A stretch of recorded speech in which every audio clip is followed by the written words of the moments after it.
county and the county for flash floods from 9:55 to 1:25 p.m. today, likely due to the heavy rain that did start at 10:30 today. Last night, San Diego did receive slightly less rain than forecasted for a 12-hour period from 6 p.m. to 6 a.m. We saw an average about an inch of rain that fell. Serrano Valley saw about 1.5 inches, Mission Valley saw 1.4 inches, Chollas Creek saw 1.33 inches, and Tijuana Riverbed saw 1.58 inches in that total period of 12 hours. As of 10:30 this morning, the leading edge of the rain is over San Diego City now and should be covering. And that is the brunt of the rain. We may see a few more rain bands with a chance of thunderstorms through noon. The showers do not end. They go through Wednesday through Friday, but they should be tapering off as per the National Weather Service. Upcoming weather through this evening, about a half inch of rain is predicted going through this evening for the next 12-hour period in general for the city. Due to the storms hit in Los Angeles City and Northern, some of our resource requests that we have currently supporting us are going to be redirected back up north. And so now that we got resources when we were in need, and now that they're in need, we're going to go ahead and redirect them up north as we start to move into more of a recovery after the initial rain today, moving through Friday. The Emergency Operations Center remains activated to provide support to the city and the community all the way through this incident. The city is fully equipped and prepared last night to meet any demands. And we are opening the Local Assistance Center, which was originally scheduled to be closed today due to the rain. Now that we've seen the brunt of it go through, we're going to reopen that at 1 o'clock today. It's going to go to 7 p.m. at the Mountain View Recreation Center. Little update on the sandbags. The pre-filled sandbags will continue to be available at the Mountain View Recreation Center and the Encanto Recreation Center. And we will continue to acquire more sandbags and sand so they can be disseminated throughout the city for as long as there is a demand. For any updated information, please go to sandiego.gov/storm. Thank you, that's all I have. Good morning, everyone. Colin Stoll, Fire Chief for the San Diego Fire Rescue Department. Fire Rescue Department continues to upstaff with extra firefighters, lifeguards, and dispatchers. We've got 8 lifeguard swiftwater rescue teams still deployed throughout the city of San Diego in the flood-prone areas. They'll be staffed all 24 hours, housed out of fire stations throughout the city. We've got extra dispatchers in our 911 center, as well as I said, extra firefighters staffing up extra fire engines throughout the city. I ask you to remain diligent and cautious about any areas that if you live in flood-prone areas. You did an exceptionally well job yesterday as far as following our request to stay home, limit your outdoor activities.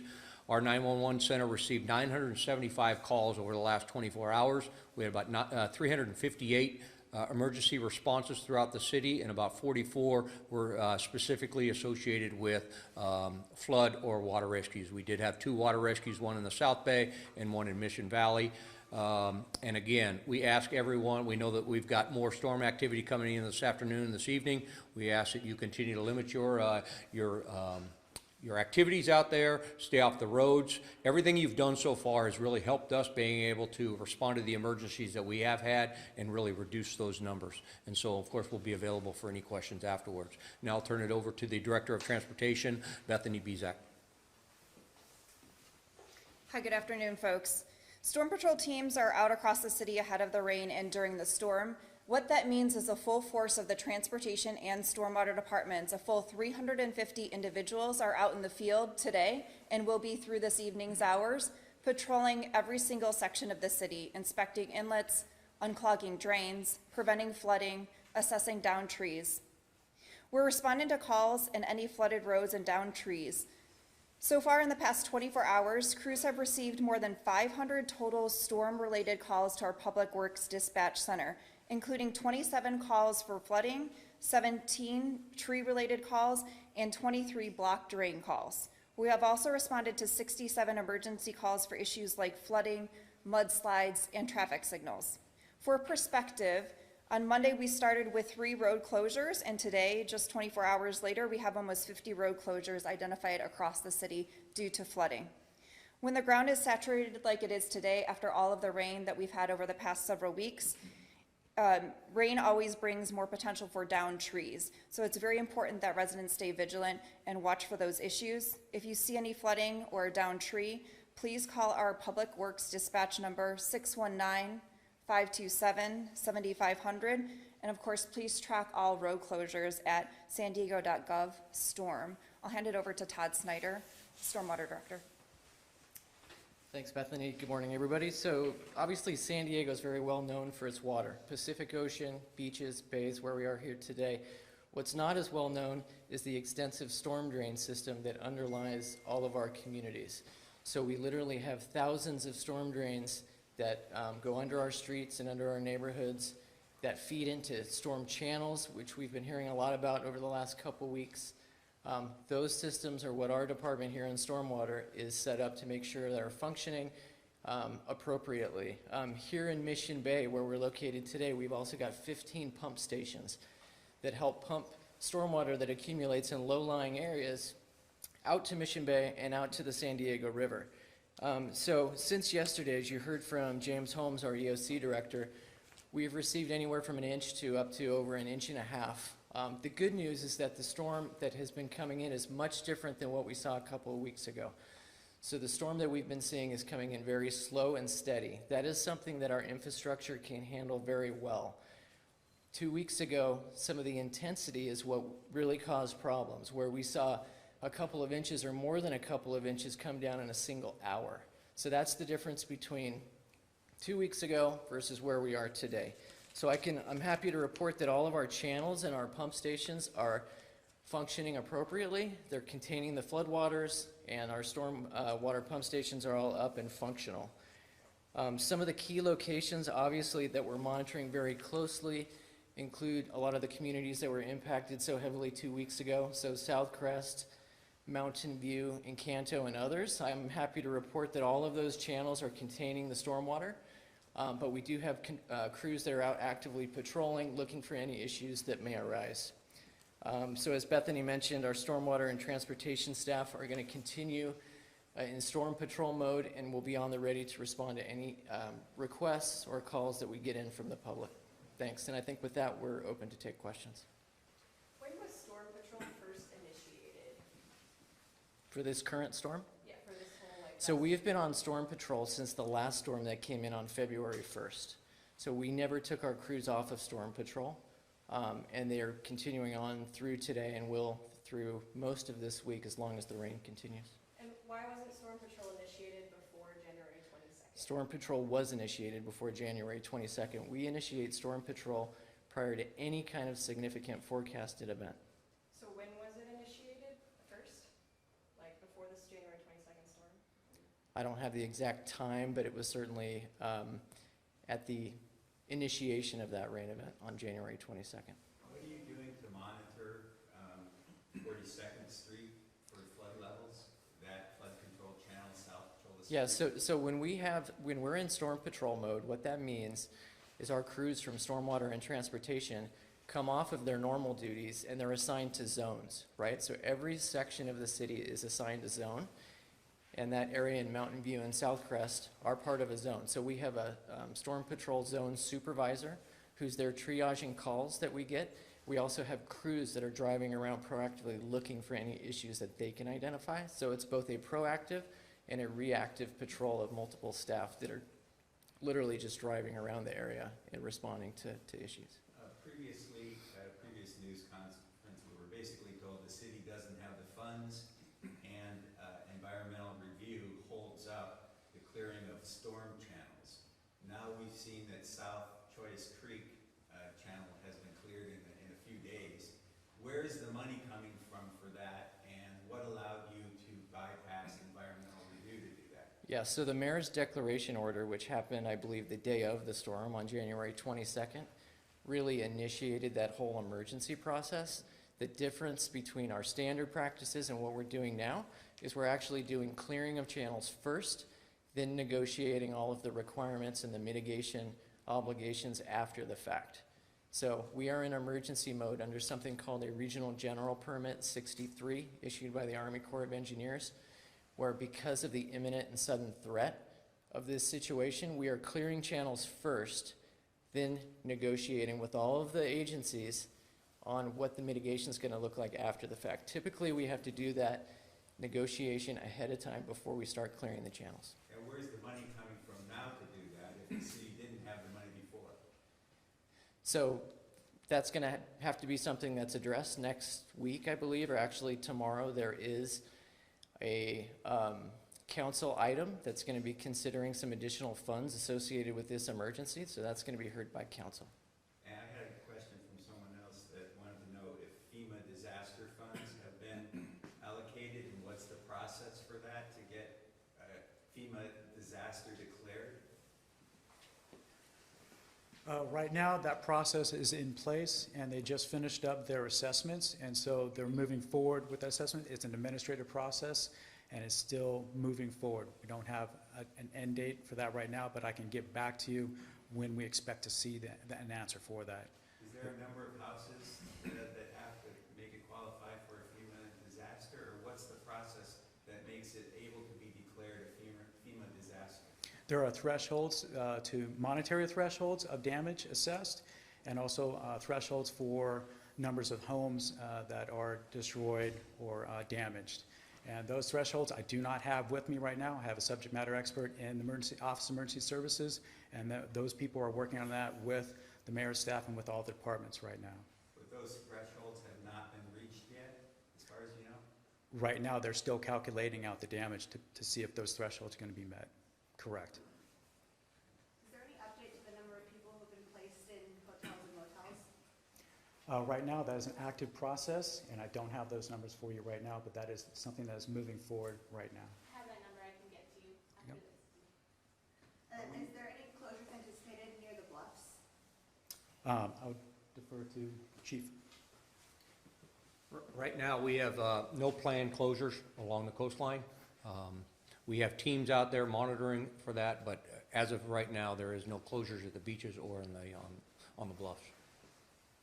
We've been monitoring the Get It Done app. Can someone talk about response to that and how quickly, if somebody reports something in, maybe Bethany, if they report something in the Get It Done app, how soon can they expect something to be done? Yes, absolutely. So the best method for any emergency or high priority needs during a storm event is Station 38 Public Works Dispatch. That's the number that I previously had provided. That ensures the fastest response time during a storm event. Of course, if there's any public health or safety imminent needs, 911 is the best number. Other than that, any types of maintenance requests are best directed to Get It Done. So we're seeing definitely an increase in the number of pothole requests and other needs across our city. For any high priority emergency needs, we're addressing those today as we receive them. Any other maintenance needs for additional potholes or other things in the right of way that are not urgent today will be addressed as soon as the rain stops. Are there extra crews responding to this increase in Get It Done requests? Again, we have the full force of the transportation and stormwater departments fully deployed to the storm. So they are in storm patrol mode. They will shift over the upcoming days into other duties as we see the needs decrease. We also have additional contracting capacity. If we see that there are any high priority urgent CIP types of projects, we'll also be bringing on contractors as needed. Why wasn't there any preventative channel maintenance before the January 22nd event? So we in Stormwater Department do have a preventative channel maintenance program. We have a team of about 15 people who are focused on maintaining channels throughout the year. Now, because of environmental regulations, typically what we can do to maintain channels has to take place between middle of September and middle of March. That's because that's bird breeding season. So our season to maintain channels is during the rain season. So we're constantly in a race against time to get as many channels clear as we can. As we've been saying throughout this last couple of weeks, we're funded to do 4 channels where we have an inventory of about 200. So there were 4 channels that were prioritized for cleaning that were presented to City Council and the Environment Committee in November of 2023. And we were in the middle of those 4 channels. So we had completed one called the Pomerado Channel up in Rancho Bernardo. We were in the middle of cleaning a channel within Choyas Creek called the Rolando Channel. And next on our list was the Alpha Channel, which is one of the channels in that segment of South Crest Boulevard. So South Crest was on the list of planned preventive channel maintenance clearing for this fiscal year. It was going to get started in about February or March, but of course the storm hit on January 22nd. But it's my understanding from your permitters that you can use the RPG 63 to do preventative maintenance when, you know, in the rainy season. There's even a staff report that notes that you would initiate storm patrol before a rain would be coming, so. The RGP 53 is intended for emergency channel clearing, not preventative maintenance. So do you feel you don't have the permission to do the kind of preventative channel maintenance work that the city needs to do before storm events? There is a process in place, but as I've mentioned several times, there are budget constraints, but there's also a process that we have to go through ahead of time to advise the regulatory agencies which channels we're going to maintain. And as part of that notification, we have to prove that we have secured off-site environmental mitigation for any kind of wetland impacts that come. In our emergency situation, as I just explained, we're doing the channel maintenance first, and we'll negotiate the mitigation requirements after the fact. I saw a report that Alpha Channel section, which is the area that was hard hit, construction and clearing was supposed to begin in late 2023. How come it got delayed to, as you say, March 2024? The Stormwater Department has one crew of 15 staff that do channel maintenance. That crew has to be fully deployed. Maintaining a channel is a very involved process. So we had 4 channels we were trying to maintain. It was third on our list. We were in the middle of doing our second priority channel. The Can you Rolando, give the 4 real quick? Pomerado Channel in Rancho Bernardo, Rolando Channel in the Choice Creek watershed. The third was Alpha Channel in South Crest. And the fourth is called Titus, and I'm going to have to get back to you on a specific location for Titus. Generally speaking, I saw some reports that said, oh, this Alpha Channel area might be able to withstand a 5-year flood, and other channels might be able to withstand a 100-year flood. Do you have a general principle that your channels should be able, targeted to a certain year flood where they should be able to withstand? So the gold standard, generally, if you're going to be building a channel today, is a 100-year flood. That's generally what's seen as the appropriate level of channel design. Many of our channels were built literally decades ago. And so given all the urbanization that has happened in our communities since those channels were built, most of our inventory, it's true, is set up to handle somewhere between a 5 and a 10-year storm. And that, I would say, is whether we are maintaining the channel in terms of getting vegetation out or not. So even if we would have maintained the Alpha Channel prior to January 22nd, it's still only designed to handle a 10-year storm. And what we saw with those intense rain events on January 22nd were well beyond a 10-year storm. You know, over an hour to 2-hour duration was 1,000-year storm intensities. So you're saying this Alpha Channel, if it was completely cleared out and scraped, it would only handle a 10-year storm? That's correct. So we're at the last question. We want to give the update on the housing placement and then we'll conclude. Can you describe the? No, we're going to give the update on the housing placement and we're concluding. We have a quick update on the emergency shelter and housing assistance. These numbers are as of 2/4, so 2 days ago. The San Diego Housing Commission's emergency hotel placement, we've triaged a total of 256 households, and that's for emergency housing needs.